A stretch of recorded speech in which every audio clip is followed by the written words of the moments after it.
Lionel Messi, Luis Suarez and Neymar Jr. aka the MSN are considered by many the greatest attacking forward line of all time. The South American trio played 450 games across all competitions and scored a preposterous 364 goals in their 3 seasons together. In 2014-2015, their first season as a trio, they won the treble for Barcelona as they cemented their place in the history books, combining to score 122 goals and dishing out 55 assists in that season. For today's video, I'm going to analyse that season specifically, analysing Messi, Suarez and Neymar as players and evaluating their best performances together.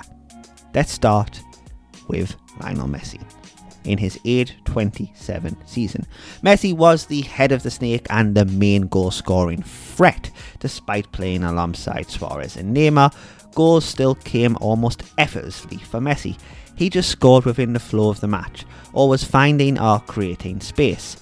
Peak Messi is often remembered as his 2011-2012 season, where he scored 91 goals in a calendar year as a walking, breathing goal-scoring machine. However, his all-round game in 2015 was maybe the most complete offensive player in history. He moved from the false 9 role that he had globalised with Pep Guardiola and now started on the right wing for Barcelona, but he would still often drift into central areas to shoot or play combinations in attack, and he still had the raw pace to run by defenders for fun on the wing. And he remained as dangerous as any midfielder in the world when he dropped deep and played balls through the lines. His passing, dribbling and finishing ability were firing on all cylinders. Messi's numbers from this season might break your screen.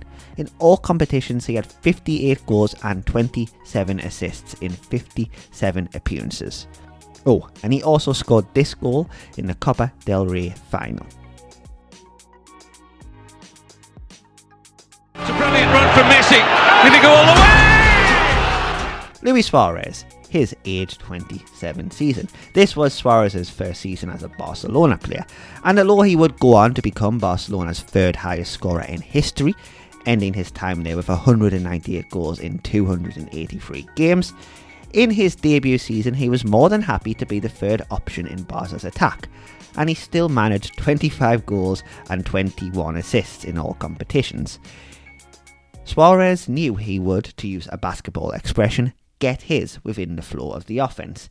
He was a dynamic, intelligent forward with great technical ability and the right amount of hunger, work rate and, let's be honest, shithousery to contribute beyond the goals and assists.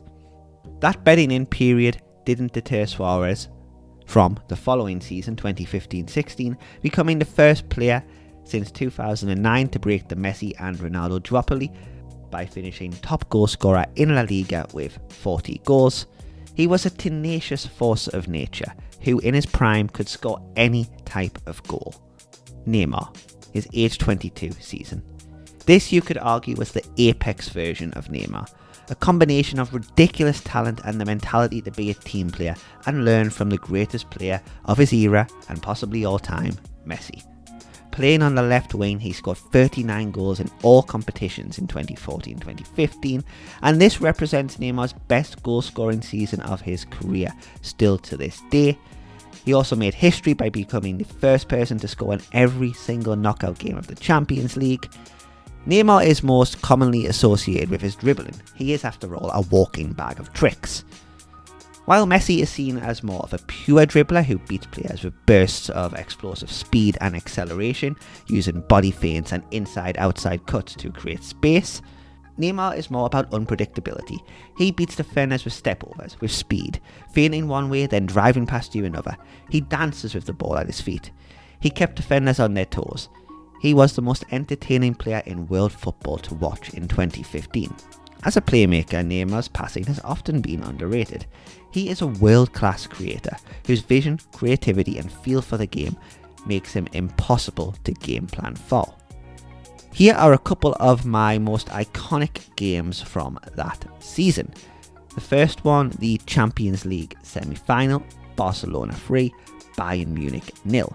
Messi scored twice in this game, with Neymar putting the icing on the cake in the 94th minute. This was the MSN at their blistering best. Messi spent the whole game dribbling circles around the Bayern defence, weaving inside and outside with the ball glued to his feet. He opened the scoring with a goal from outside the box, before adding a second by putting Jermaine Boateng on a banana skin to score this rather iconic goal, which has since become a meme. Which leads us nicely to the Champions League final, Barcelona 3, Juventus 1. The MSN at their legacy-defining best. Throughout the game you really got to see the telepathic combinations that this trio made look so easy throughout their years together. They toyed with Juventus at times. Messi did not get on the score sheet, but his influence on the game was still huge. He was involved in all 3 goals. Suarez made it 2-1 in the second half with the Uruguayan pouncing like a fox in the box onto a rebounded shot from Lionel Messi, and Neymar wrapped up the treble, making it 3-1 in the 94th minute on the counter-attack. Again, it was Messi who played him in. Neymar plays a combination with Pedro and then buries the ball in the bottom corner. Barcelona had arguably 3 of the best 5 players in world football in their forward line. But the beauty of the MSN was their willingness to sacrifice their individual numbers for one another, and the raw joy they took in celebrating each other's goals. Watch back, and all of their goal celebrations, it's impossible to know who scored the goal. It's the ultimate combination of world-class talent and the team over the individual. Barcelona's 2014-2015 season was one of the most iconic in recent history, and it was the birth of the greatest offensive forward line of all time.